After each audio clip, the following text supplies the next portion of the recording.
los siguientes minutos del programa le vamos a dar la bienvenida a la doctora Rosamelia Villar López. Ella es decana nacional del Colegio de Químico Farmacéutico del Perú, quien ha tenido pues la enorme gentileza de venir a compartir con ustedes todos sus conocimientos con respecto al abuso de medicamentos y con la intención de que ustedes tengan siempre presente y tomen conciencia de que a pesar de que un medicamento podría venderse sin ninguna receta porque es un medicamento de venta libre, siempre hay muchos aspectos que considerar antes de tomar una decisión de este tipo.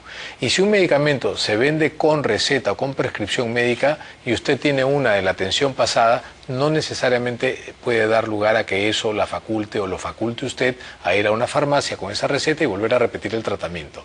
Mejor le dejamos la palabra a la doctora Rosamelia Villar para que ella nos cuente con mayor detalle a qué se refiere cuando hablamos del abuso de medicamentos. Doctora, muy buenos días, bienvenida al programa, gracias por estar acá con nosotros, pero resulta paradójico en un país en donde el abastecimiento de medicamentos no es suficiente, haya abuso de medicamentos. ¿Por qué considera usted que existe este fenómeno? No hay mucho abastecimiento, pero hay abuso de medicamentos. ¿Cómo viene esto? Sí, separamos digamos, los sectores. Sector público, que generalmente el ministerio, el Estado es quien se tiene que responsabilizar del abastecimiento de medicamentos. Allí entramos en algún conflicto por el aspecto financiero. No siempre está el dinero o no siempre están los elementos como logísticos, ¿no? que tienen que estar... ¿Es dinero o es logística? O sea, es porque tú puedes... Hay gente que tiene mucho dinero y lo desperdicia.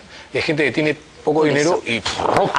Cuando hablamos del Estado, yo creo que es un poco la deficiencia en la parte de suministro de medicamentos y la deficiencia también en dinero en algunos momentos. O sea, no hay financiamiento suficiente. Es heterogéneo. Sin embargo, lo que quiero enfatizar aquí es que nuestro país ahorita atraviesa por un problema en suministro de medicamentos, o sea, hay un desabastecimiento. ¿Que les preocupa a ustedes como Colegio Nacional? Que nos preocupa bastante porque hay un desabastecimiento serio en el país.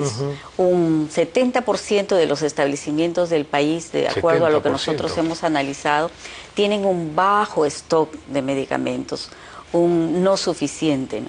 Y por eso es que nos preocupa un tanto. Sin embargo, cuando nosotros hablamos del sector privado, la figura es todo contrario, porque desde que se declara el medicamento como un bien comercial, entonces el medicamento es vendido a diestra y siniestra, y eso es lo que yo también vengo a reclamar, porque en realidad el medicamento fue y es uno de los instrumentos más costo efectivos que apareció para el tratamiento, para el diagnóstico, para prevención incluso de todas las enfermedades. Hablamos vacunas y todo esto en medicamentos, ¿no? Sin embargo, cuando no es bien utilizado, cuando no es bien usado y cuando se abusa de él, se constituye en un problema serio. ¿De salud pública serio? De salud pública serio. El abuso y el mal uso es... Abuso y mal uso. Y aquí no quiero distinguir, ¿no? Porque en realidad hay abuso desde los prescriptores, dispensadores y el consumidor. Pero el consumidor lleva... En toda la cadena hay un abuso fuerte del medicamento. Y de estos tres actores que usted bien ha mencionado, el consumidor es el que va a llevar la peor parte, porque él es el que va a ingerirlo. Así es, el que va a consumirlo, ¿no? Entonces... Si continuamos con lo de la tos, por ejemplo, que son... yo quería decirle ahí, y quiero ser enfática porque creo que los doctores que me antecedieron fueron muy claros en decir que la tos es un mecanismo de defensa y en realidad lo que hay que curar o tratar allí es la causa, que no siempre es con medicamentos, ¿no? Entonces, totalmente de acuerdo. Y aquí quisiera enfatizar de que antitusígenos... Así es. Antihistamínicos. O sea, antialérgicos, medicamentos para la tos. Así es, están prohibidos en niños menores de 2 años. Claro que sí. Porque fácilmente puede causarle la muerte a un niño. A menos que haya una indicación médica que lo justifique, ¿no? O sea, y que tenga seguimiento. Claro, no es para que tenga seguimiento. Claro, y que tenga seguimiento. O sea, Así quien va a decidir usar un medicamento para la tos, un medicamento antialérgico en un niño menor de 2 años, tiene que haber una razón médica que lo justifique. Y con un seguimiento. de conocimiento, o sea, de un no? técnico, de un profesional, ¿no? ¿Cómo no? Lo que quería yo decirles es que en el mercado generalmente hay dos tipos de antitusígenos. Sí. Los antitusígenos que actúan a nivel local, que son generalmente anestésicos locales, ¿no? Y los antitusígenos que actúan a nivel central, que son los que están inhibiendo el centro regulador de la en tos. el cerebro. Así es. Dentro de estos definitivamente están los que provienen de la codeína y los morfínicos, ¿no? Que están, digamos, un tanto controlados por el efecto de depresión central, Así es. pero estos son los que se utilizan cuando hay una causa totalmente justificada, o sea, cuando estamos ya frente a un cuadro que no puede ser tratado de alguna otra forma. Claro. ¿No? Entonces, utilizar un medicamento de estos de buenas a primeras, ¿no? Sin conocer la causa y sin tener, ¿no? un tratamiento previo de la causa, yo creo que es un error. Es un error, es un riesgo. Y aquí quiero resaltar que el error no lo cometen solamente los consumidores o los dispensadores, sino también los prescriptores, ¿no? Porque con frecuencia vemos recetas, ¿no? que tienen o antibiótico más corticoide, y más 2 o 3 antitusígenos, claro, o expectorantes. Las combinaciones, ¿no? Las Entonces, asociaciones. En realidad, allí también hay que llamar un poco a la racionalidad del uso. Sí, totalmente pertinente, claro que sí. Todos los medicamentos tienen un uso apropiado. Cuando no lo usamos apropiadamente, causan problemas. ¿Por qué? Porque todo medicamento es un tóxico en potencia. Todos los medicamentos, claro, todo sin es veneno, excepción... Nada es veneno, depende de la dosis. De la dosis. Y sin excepción tienen efectos adversos, ¿no?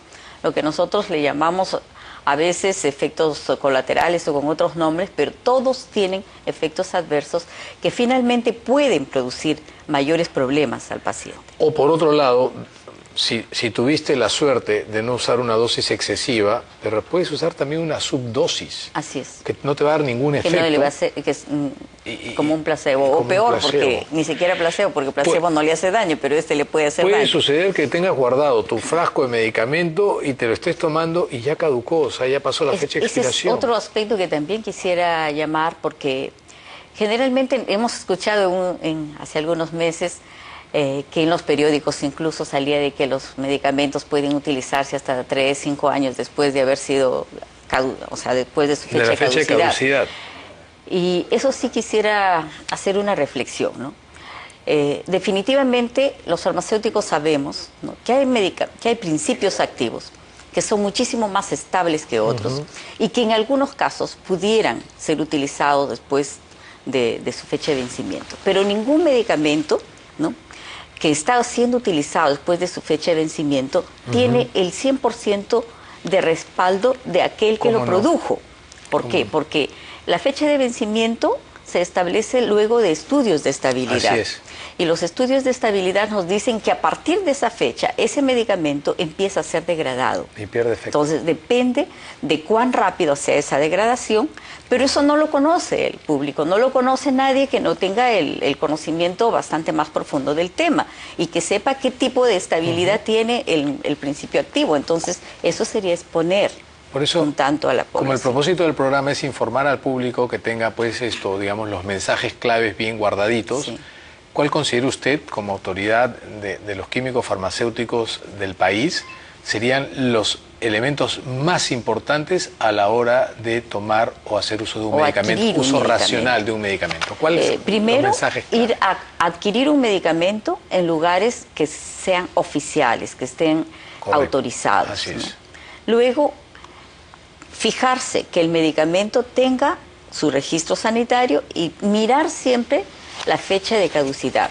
Hay que mirar también, porque hay mucha informalidad en el mercado, y hay que mirar también que no esté adulterado, que no esté borroneado, que esté muy clara la información respecto a la fecha de caducidad y al registro sanitario.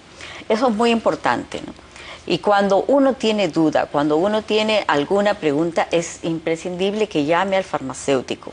Porque lamentablemente, y quiero decirlo abiertamente, ahora dado que todo es mercado y todo se prioriza en el comercio, entonces en las grandes cadenas lo único que observamos es o incluso en las cadenas o en las boticas pequeñas, ¿no? ¿Qué observamos? De que el técnico es el que recomienda, el técnico es el que le da, le sugiere y todo, ¿no? Entonces, eso no está bien, porque yo creo que de todas maneras hay que respetar, si hay que consultar algo, siempre solicitar al farmacéutico. Y en el caso de los niños, de ancianos, de mujeres embarazadas, de personas que tengan alguna enfermedad crónica, lo primero que tienen que hacer antes de ir a buscar un medicamento es consultarlo con el médico tratante. Creo que eso también es importante, es cierto, ¿no? Conocer o sea, el estado de salud de la persona. Es justo, o sea, un medicamento se usa para tratar, para un mal que ya después de un diagnóstico. Y el diagnóstico definitivamente lo del médico. Doctora, ha sido un enorme placer conversar con usted. Muchísimas gracias por haberme acompañado esta mañana. Bienvenida para lo que ustedes necesiten como comunicado. Ha sido la doctora Amelia Villar, decana nacional del Colegio Químico Farmacéutico del Perú. ¿Te ha pasado que estabas viendo tu programa de televisión, el Consultorio de la Buena Vida, y llega tu taxi? Seguro tuviste que apagar la tele, pues perderte el programa, el Consultorio de la Buena Vida, y salir corriendo. Bueno, ahora con Movistar Play no tendrás que pasar por eso, porque vas a poder ver lo que estaba pasando en la tele desde tu celular o desde donde quieras. Lo único que necesitas es entrar a www.movistarplay.com.p o descargarte la app y ya estás. No te pierdes nunca el Consultorio de la Buena Vida con Movistar Play. Ahora sí nos vamos a un corte y venimos con lo último del Consultorio de la Buena Vida.